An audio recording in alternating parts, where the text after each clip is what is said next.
Hey YouTube, it's Lisa, and this is like the third time I've made this video because I know I've said this before, but yeah, people keep ringing the doorbell, and not that it's a bad thing. It's really wonderful that I have people coming over because that means people love us. But at the moment, I'm just needing a moment because my kids went back to school today.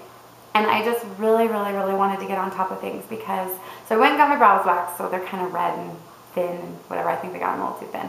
But I went and got my brows waxed, and I came home. I need to take my dog for a walk. I have cleaning and laundry. My kids have Awana tonight, and my son has Boy Scouts, and so I really need to get on top of things. But I really wanted to make a YouTube video because I have so many things to say, and I just love this whole part of my life, and I will tell you more. I'll tell you more about that in the end. But in the meantime, I wanted to just kind of, I always say quickly, but it's never quick because I know how to talk all the time. But anyway, I wanted to tell everyone that kind of one of the decisions that I made over the holiday break, which was really long and really wonderful and really fantastic.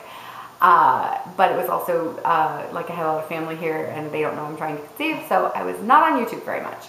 So anyway, one of the big decisions that my husband and I made over the break was we decided to not use Clomid anymore. And it's kind of ironic because the one time I used Clomid was last month, and we didn't get to actually use Clomid because we were both sick, and so we didn't get to use it. But I started just doing some research, and first of all, okay, let me say, if you're using Clomid, that is fantastic. I think Clomid really helps people, and I do think it is for some people. So let me tell you why I'm not taking it, because I didn't need it.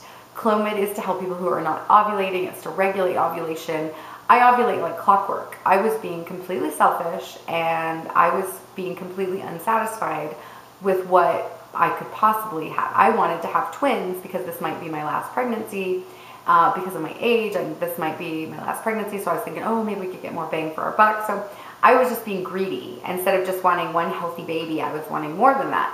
So when I started doing research and I was reading that Clomid can thin the uterine lining, I decided not to. I thought, you know what, I'm already having problems staying pregnant, so I don't want, so over long-term use it can thin the uterine lining. And so some websites say, oh, don't use it more than three cycles, and some say don't use it more than 6, and I've even seen some say don't use it more than a year.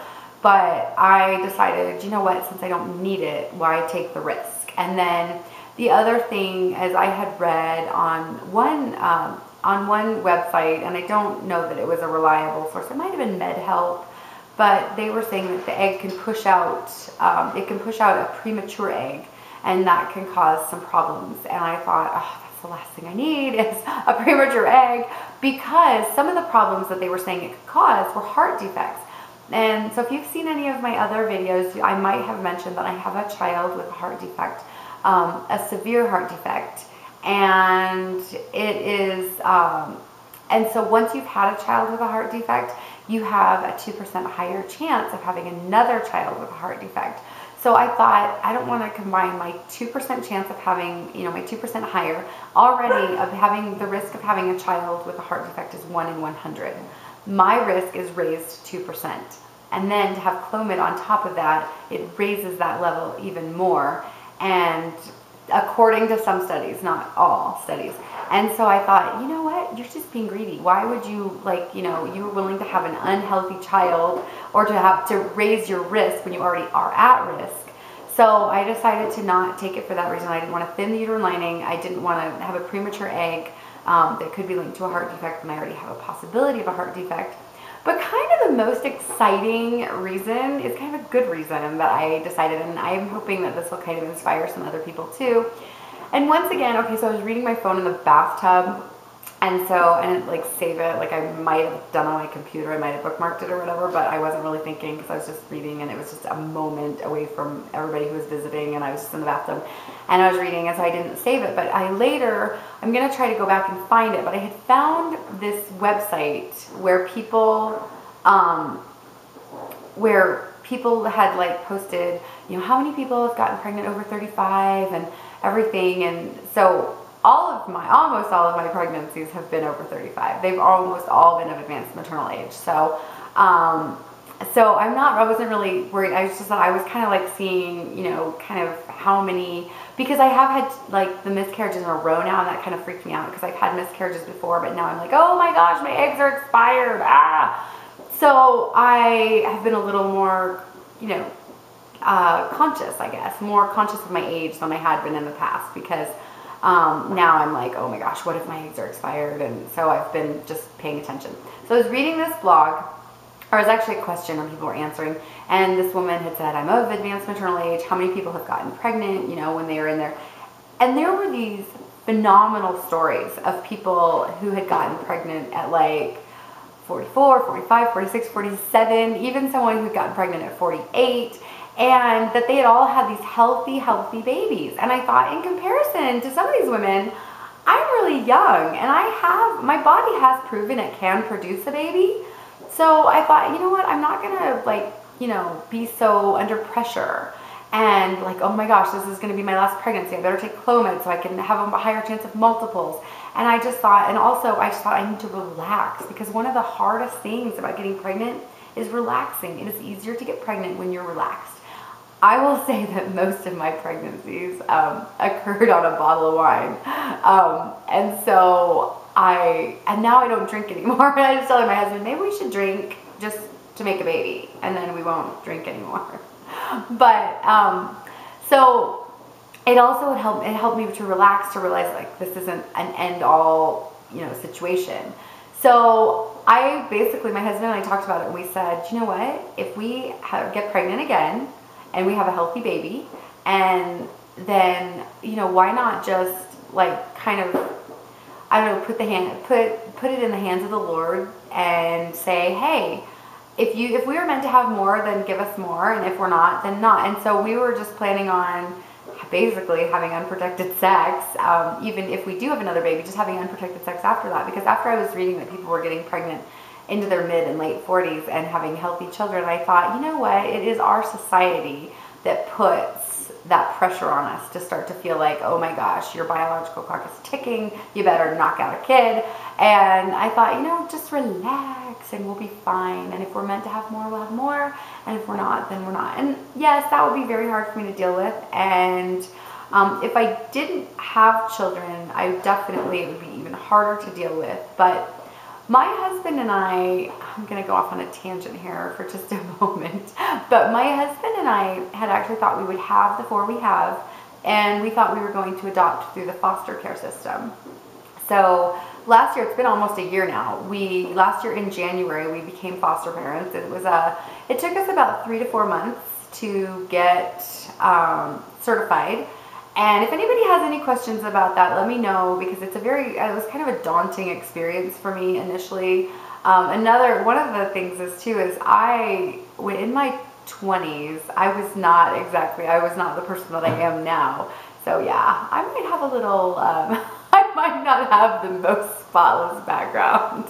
So I was kind of like, oh, they're going to find out that I wasn't like, you know, that I was kind of a wild girl back then. And so, but that wasn't an issue at all. So if you have any questions about foster care, let me know, and I will answer them and hopefully put your mind at ease, because I was super crazy worried about it. You know, I was worried they'd find out that I was like a bar hopping crazy woman back in my day. But yeah, now they stay-at-home mother of 4. But anyway, we had foster kids, and we had actually thought that we were going to adopt.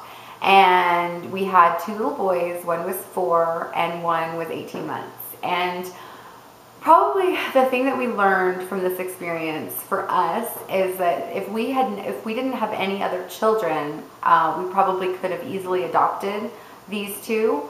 But there was conflict, because these kids, at the time, I had a 4-year-old and we had a foster 4-year-old, and there was total conflict. And the maternal instinct in me was to protect my own, but the heart in me was to be fair to both. And I felt like I was, I felt like my own son couldn't feel unconditional love and safety in his own home when this other one was trying to take his place. On the other hand, I felt like this one who so desperately needed love you know, needed me to have unconditional love for him, but I couldn't, and it was just a huge conflict.